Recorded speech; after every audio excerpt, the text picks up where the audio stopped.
So we basically did some weighting experiments. It was based on a paper that was published just a couple of years before by Carey and Crompton, and they found that people that walked with a bent hip, bent knee gait like this on a treadmill used 55% more energy than walking upright, and they used that as an argument that Australopithecines therefore couldn't have walked with a bent hip, bent knee gait. So we did some experiments. Basically, we tried to simulate the protocol of Carey and Crompton, but in a swimming pool and adjacent to a swimming pool. So basically, we varied the knee flexion. We had various knee flexions, and we had various depths of water, and we also had various speeds. So this clever-looking graphic tries to show all the different permutations of things that we measured. This is the headline slide. On the left-hand side there, you can see on land on the left-hand, this is on land, on the left-hand side fully upright, on the right-hand side bent hip, bent knee, and we reproduced Carey and Crompton's data. So it's about 55% more costly to walk with a bent hip, bent knee gait on land. But if you look to the one to the right, this is chest-deep water, the cost was almost completely disappeared. In more shallow water, waist-deep, the difference was largely reduced down to about 18%. So clearly, wading through water is going to have a sort of a cushioning effect on the cost of bipedalism for an ape that is not yet anatomically adapted to efficient walking. And here we can see what we're doing basically is gradually increasing the knee flexion, comparing walking on land with walking in water, and you see that the more the knee flexion is, the less the difference is between the two. Okay, I have to say though, the big one that I was really most interested in studying here is explaining the anomalous features of the Australopithecine pelvis. And that's really why I came to Perth, because Charles had been a pioneer in this area several years ago. So basically a 3D geometric morphometric comparative study of the Australopithecine hip is what we did. So Charles will tell you how amazing the pioneering work that they did. I mean, they had to write the software to even do everything, and they did it on punch cards using computers as big as a room. You know, I'm supposed to be a computer scientist, or as a computer programmer, and I just can't believe anyone did this. But these guys were really truly amazing how they pioneered the work. So that was the inspiration really for me to come here. Now, the bottom line here is very simple. The Australopithecine pelvis is very different, not only from us and chimps, but from any other primate. It is platypaloid, which means that it's quite wide from side to side and very narrow in the AP, the anterior-posterior dimension. That is very unusual, and I think it needs a really unusual explanation. So that's really what I attempted to do, to try to get to the bottom of this. So a GM study, I'm sure there are people here in the room that have done this before, and I'll just take you through the things. So basically you take a bone. The slide to stop, can you tell us what those three are? Sorry? The slide before, can you just tell us what those three are? Oh, sorry. The one at the top is Australopithecus afarensis, so Lucy. Bottom right is a human, and the bottom left is a chimpanzee, troglodytes, I think. Sorry, thank you. So when you do a GM study, you take a bone, in this case the hip, and you come up with analogous landmarks for common, easily to identify landmarks on the hip. That was the first thing. And then this is me digitizing Narikatoni boy, a cast of the Narikatoni boy at least. So just to get some practice in early on with the digitizer. And then you have to do some processing. So you get the data in Excel and you have to do some processing. I wrote a database. This is MorphDB, which the guys in Forensic Science still use today, but despite its many bugs. They must curse me every day. But anyway, there it is. It still works, sort of. And then we have to analyze the data using this fantastic software program written by Paul O'Higgins and a collaborator whose name I always forget, which is brilliant. And it does all the clever stuff that Charles used take weeks with his millions of computer things to do. And you end up with a result like this. This is a sort of classic diagram. I've chosen a simple example: males and females, pelvic shape. Males slightly more narrow, females more oval. And we use this in another study where we showed that the Colwell-Malloy classification wasn't really very good, but enough of that. Anyway, so basically, this was the bottom line. And I have to say this was very disappointing. I was expecting Lucy to be quite away from the human cluster in green, down at the bottom right-hand side there.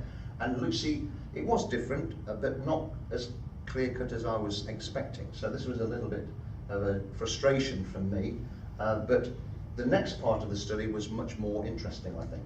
And this was a lever arm study. So the idea here was to try to infer from the shape of the pelvis what kind of movements the shape was imparting on the Australopithecine when it was moving around, and what sort of movements was the shape of the pelvis favouring. So to do this, it was really quite a complicated process, and ridiculously complicated really, and I think I've bit off more than I can chew, but thanks to Charles and the various people, I managed to somehow get through it in the end and come up with some reasonably good results. The first step was to create what we call pseudo landmarks. So I had to create a landmark that was a proxy for the centre of the rotation of the femoral head, and another landmark which was a proxy to a point on the femur, which would then be my sort of measure to sort of find out what the lever arms and what the muscles were doing against this landmark. So that was step one. Step two, we then calculated the lever arm for every landmark on the hip that was associated with a muscle. So basically looking to see how much biomechanical advantage just the shape of the pelvis was giving that particular type of movement compared to others.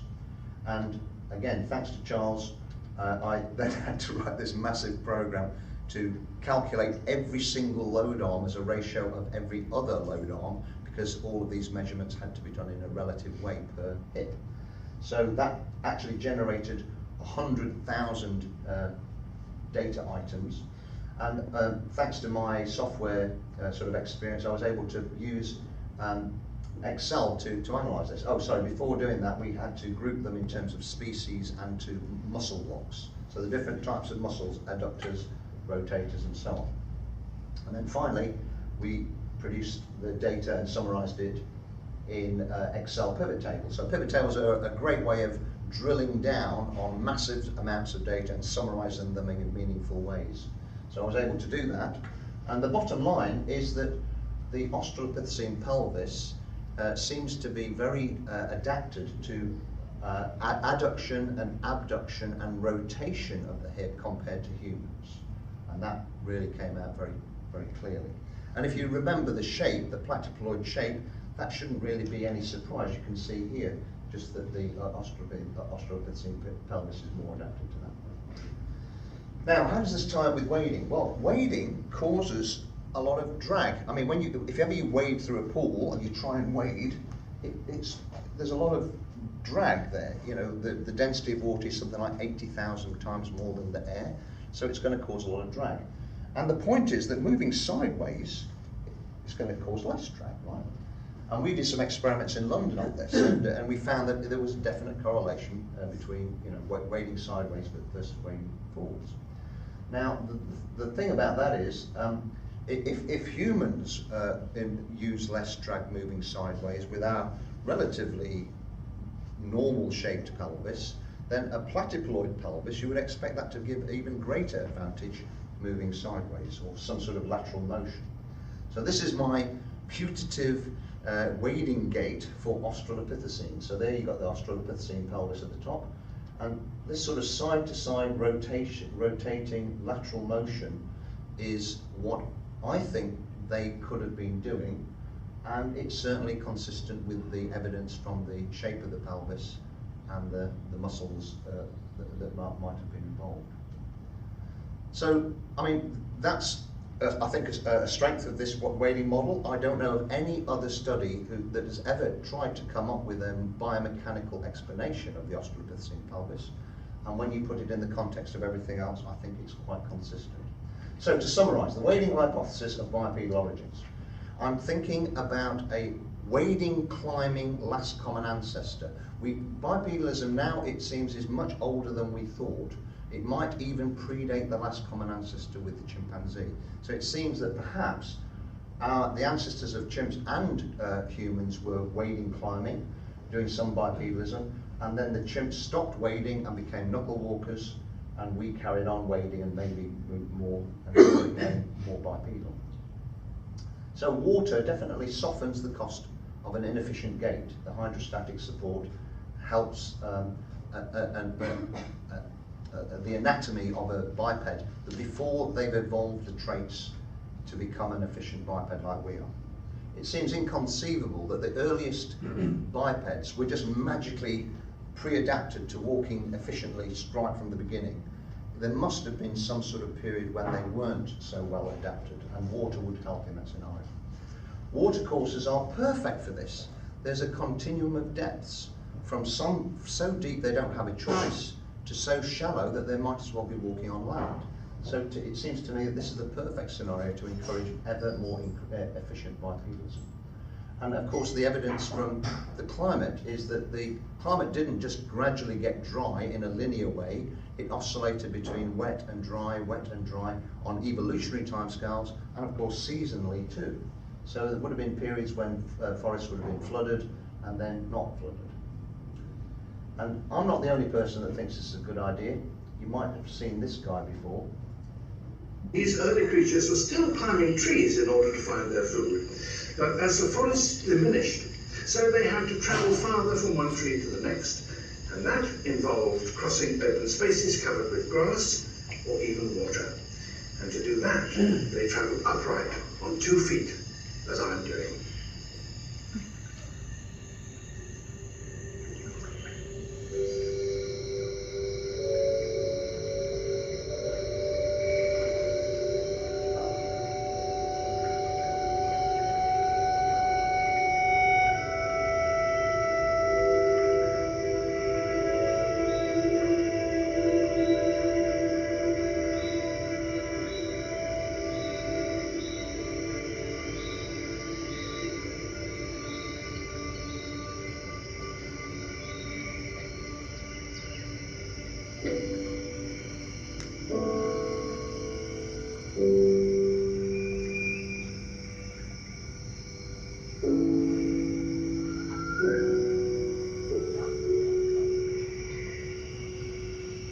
Suddenly, an image from our remote past comes vividly to light. The time when our distant ancestors, in order to keep up with the changing environment, had to wade and keep their heads above water in order to find food. That crucial moment when our far distant ancestors took a step away from being apes and a step towards humanity.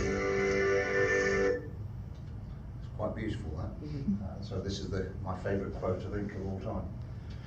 Anyway, so back to this aquatic ape theory, the so-called aquatic ape hypothesis.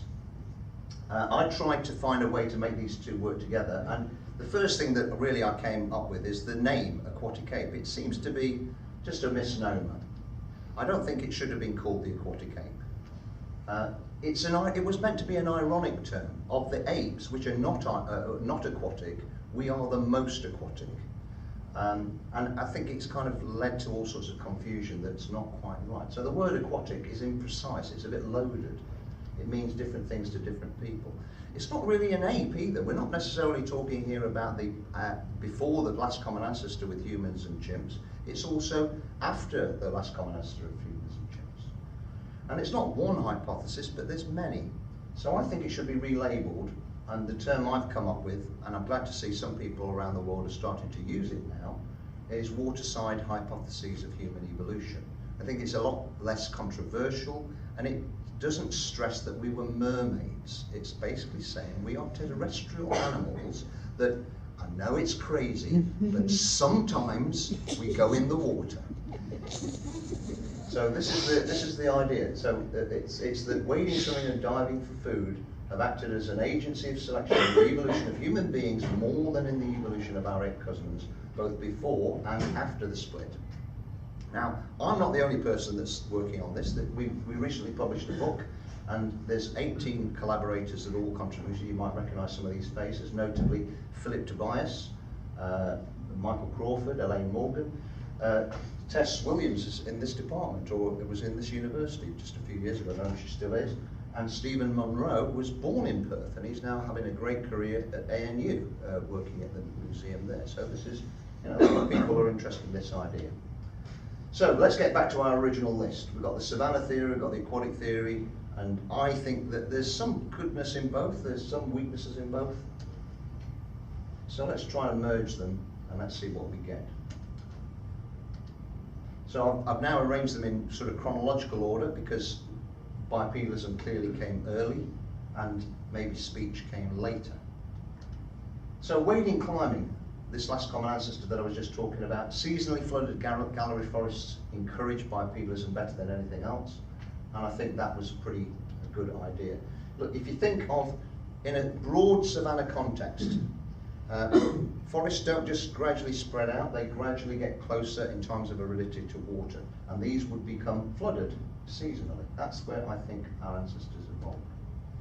If you zoom in on Google Earth and look at a dry bit of Africa, you find that the green little bands are right by the rivers. And where better in the world to go for a walk? An efficient striding gait with extended limbs is perfectly adapted for walking on carpets and pavements and carefully manicured lawns. But where do you find that in the natural world before humans had their effect? Right down by the water's edge or on dried out riverbeds. So I think that's a good argument for bipedalism. The brain thing, the teeth and the stone tools. Where better for that to evolve than on the coasts, where you've got shellfish. You could teach a 3-year-old to take a pebble, crack open a mussel and scoop out a very highly nutritious piece of food which is good for the brain without using anything like chewing at all. That's long before cooking came along, about 700,000 years ago. So I think that's a pretty good argument. In terms of sweat cooling, I mean, sweat cooling doesn't make sense if you're an aquatic animal. It's absolutely the opposite of what you'd expect. But sweat cooling does make sense if you live by the water's edge, because you're going to need to replenish that water loss very quickly. And if you're living by the water's edge, that's a good thing.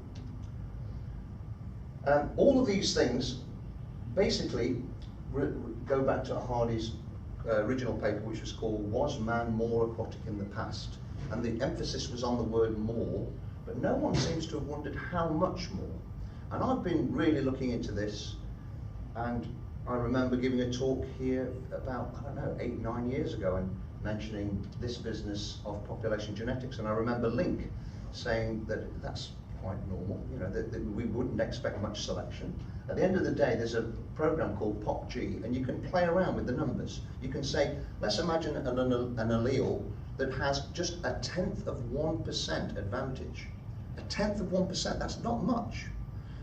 And you can run this as many times as you like, and you find that in remarkably quick time, 12,000 generations, every member of that population would have that allele. So we're not talking about mermaids.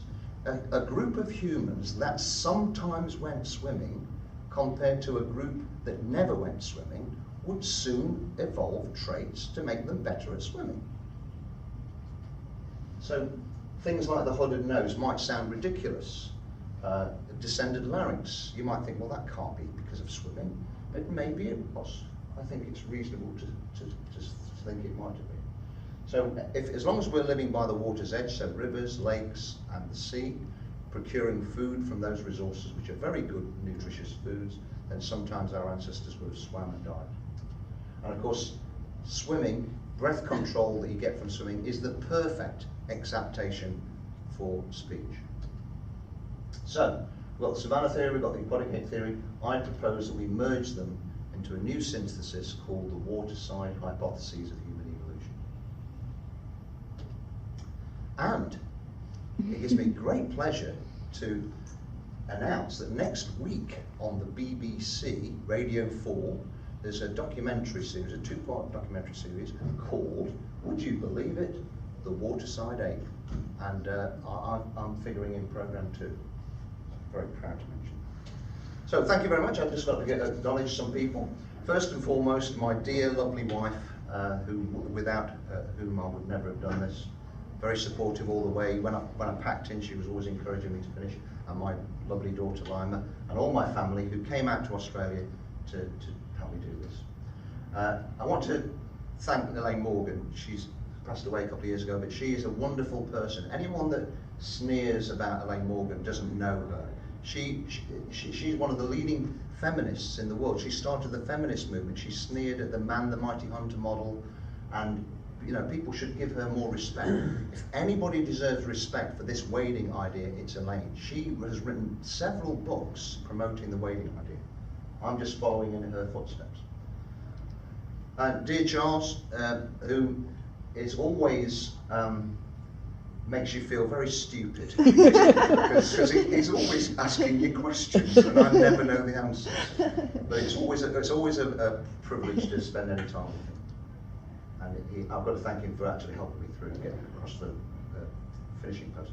I want to thank Nick Milne. Nick Milne taught me everything I know about geometric morphometrics. He was always supportive. He never liked the idea, he thought it was rubbish, but he's always been very good and supportive and very helpful. So Nick was great. And Paul Fournier in Human Movement was very, very careful at correcting mistakes that I made and finding mistakes that nobody else could ever find. And on the 16th iteration, still finding mistakes that no one else would ever find. So thank you for your critical eye. And everyone at UWA, thank you.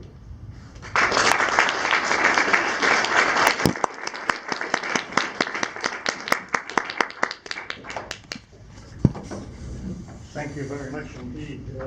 That was absolutely delightful.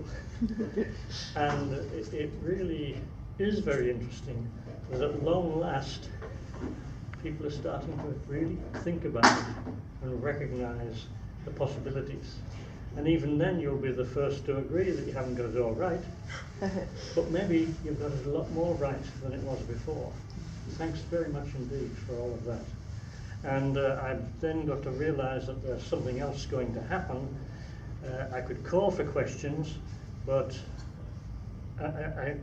is it all right to take 1 or 2 questions? Given the time, okay. One absolutely burning question from anyone. Of course, I might have known who it was. A fabulous talk. You use swimming as a positive, that the humans are great swimmers, and that's. But in fact, if you throw a cat, a very land animal, it'll swim really well. You throw a child that hasn't learned how to swim and they'll struggle. And I thought that was a negative point too. I think I thought about it more. Maybe because we're lousy swimmers is why we went for bipedalism. If you can't swim, you've got to wade. If you throw a cat into water, it doesn't try and walk on its back legs, it swims.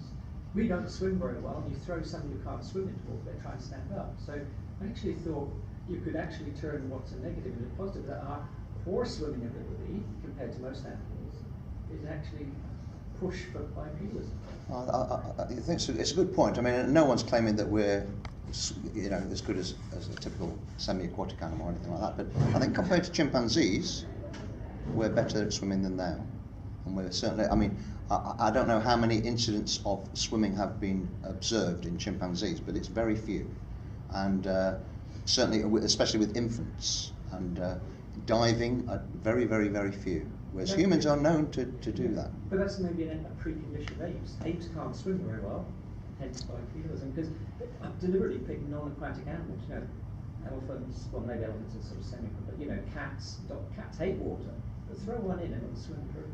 But throw a chimpanzee in and it will drown. One more quickly. As you mentioned, one line of evidence in support of the Waterside hypothesis, and that's the fact that great apes, they usually move bipedally when they're in water. But the question is, how often do great apes actually find themselves in an aquatic environment? I've never seen a gorilla, for example, or at least a mountain gorilla, in water, for example. Well, that's kind of, I think, reinforces the point. I mean, the argument would be that our ancestors were exposed to moving through water more often, and the ancestors of the chimpanzees and the gorillas moved away from those habitats, whereas ours didn't. I don't know if you're familiar